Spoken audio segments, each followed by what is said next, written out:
calcium, iron, magnesium.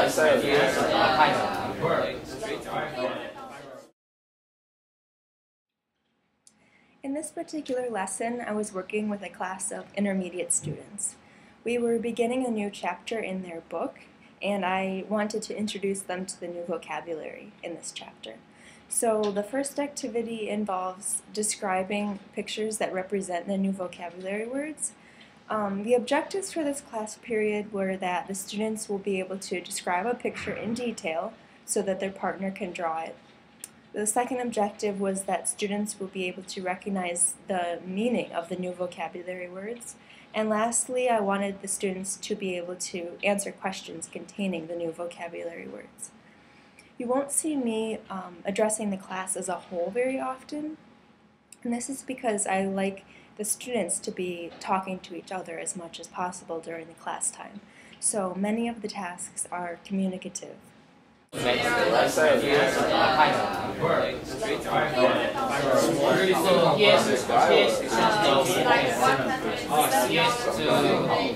worry about that yet. Just worry about describing it so he can draw it accurately.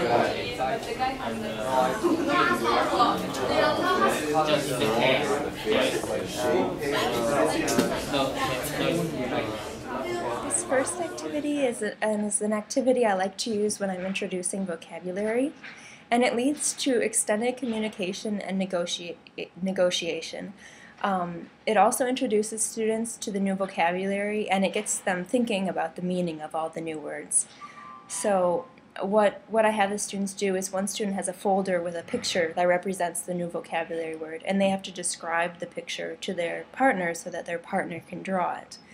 And after they successfully complete the drawing task, I have them look at the vocabulary list on the blackboard, and they're supposed to guess which word their drawing represents.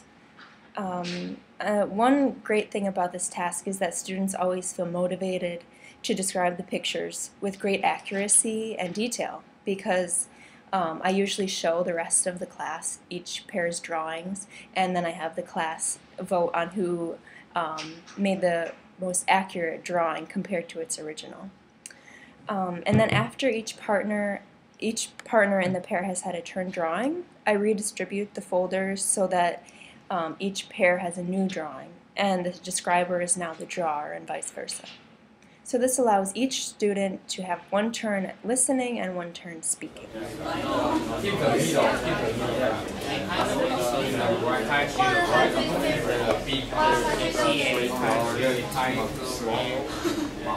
The students generally really like doing this activity because they are so engaged in it, and it is kind of a competition just to see who can describe their picture in the most detail and who can make their drawing look the most like the original.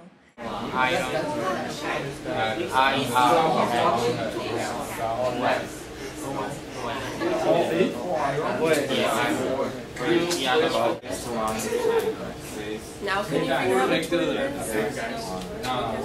I think it's my role. Oh, yeah.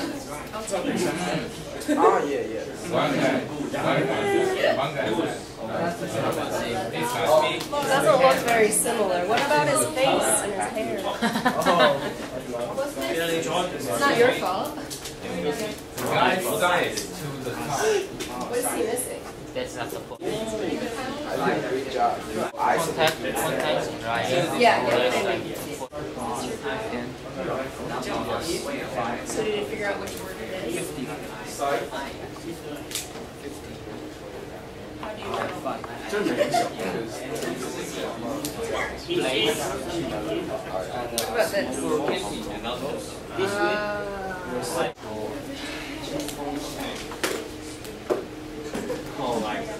Okay, so now you need to turn so you're next to your partner, facing me. Your desks are next to each other.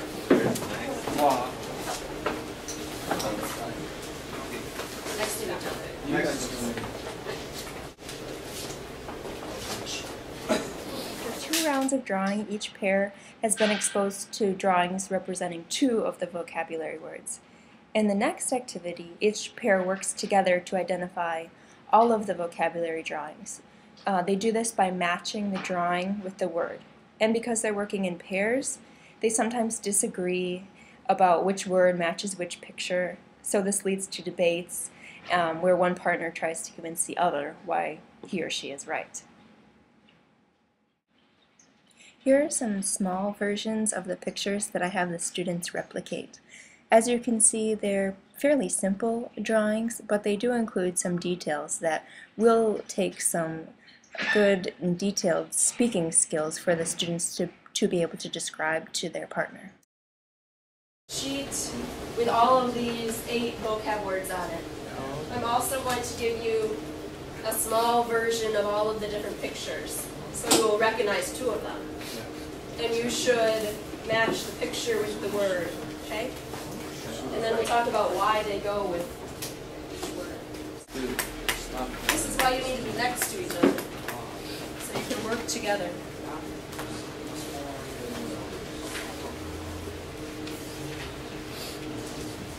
The pairs are working to write the new vocabulary word next under the picture it represents on their sheet.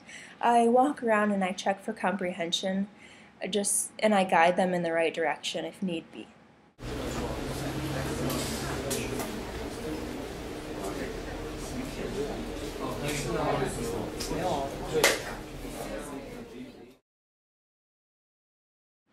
After each pair is finished with the matching, I check for comprehension again by having a class discussion. I have them tell me which drawing belongs under which vocabulary word. I list the vocabulary words in a line at the bottom of the blackboard, and I hold up the picture in the folder, and I ask them, where should I place this, under which word? And as we discuss each drawing, I can offer them other definitions and synonyms for the new words. Okay, let's talk about them. Some people got it all the way. Some people are debating. Let's start with this picture. Which word does this represent? Good. Why? Because this dude with the hat is special. This dude with the hat is special, says yeah. He is unique, he stands out. Distinctive. What part of speech is Sight. No. Sight. Is it sight or habitable? Habitable. Sight. This is a habitable.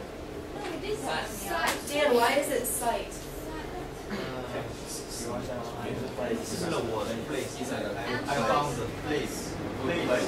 Because the word place is I think it's place is like a synonym for sight. Yeah.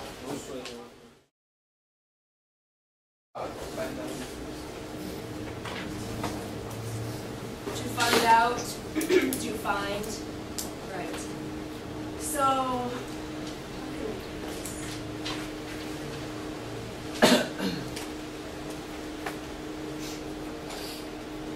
for this one, for example, I discovered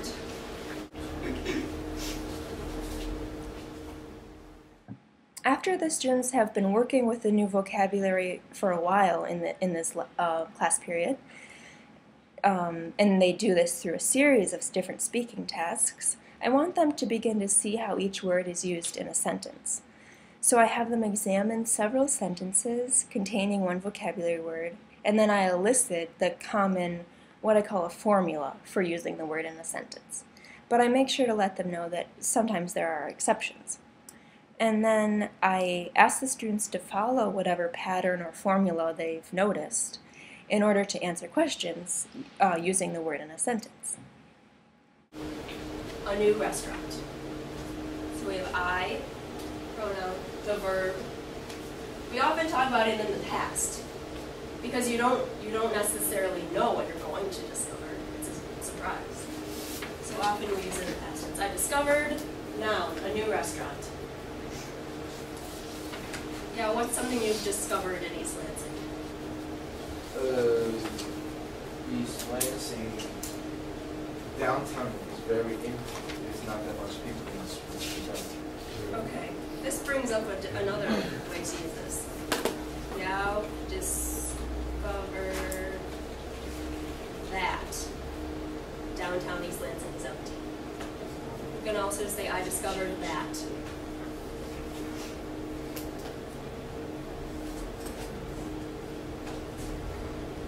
A mission. There are many there are many meanings of the word mission. Well, do you remember the one I mentioned on Friday? Task. Goal. What'd you say? Task. Those are like two of the main uses. In this case, we're going to say goal. So, my mission in life is to be happy. My mission today is to... At this point, the students have worked a little bit with the meaning. They've been exposed to the words. We've talked about which parts of speech the new vocabulary words are. And we've also focused on form by looking at how you use the word correctly in a sentence. And this is something I think is really important for intermediate students to be able to do. Not just recognize the meaning of a word, not just even be able to use it so that they're understood, but to be able to use it correctly. And then after we focus on form, they should practice using the word correctly in a sentence. But also we start to focus on meaning. And that is done by asking one another questions using the word in their questions. And of course in their answers as well. You need to find out the answers to those 4 questions. So first, you need to make it into a question. Don't just say the exact words on the sheet. Make it into a question, and then write down their answer.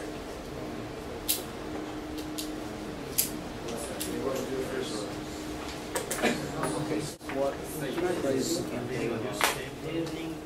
What phrase have you discovered in this language? Yes, that's the name. Sometimes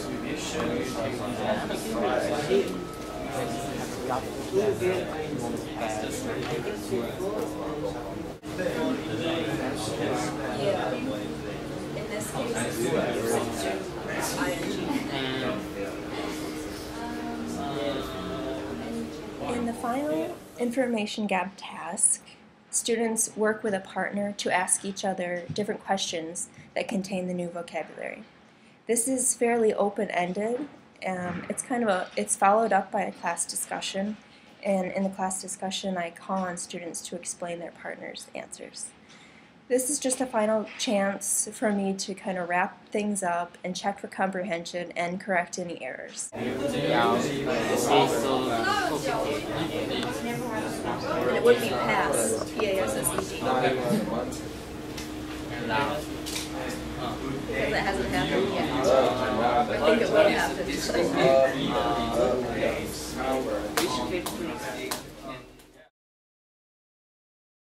Okay, let's talk about these.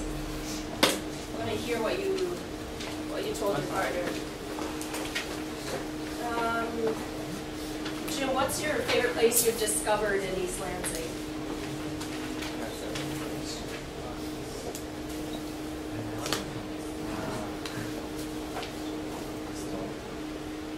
Korean house, restaurant.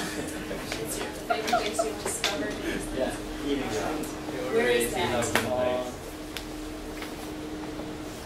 You know Holden, Mini Holden? The subway? Yeah, next to subway. Next to something. Lobby. What's that? Lobby. E, what's your favorite place you've discovered in East Lansing? My favorite place is the Chinese restaurant. The Chinese restaurant. It's your favorite place. All right. What is your mission for this semester? What's that? My mission is Good. My mission is to pass this level. Place you've discovered in East Lansing. DK, what's your mission for this semester? Girlfriend?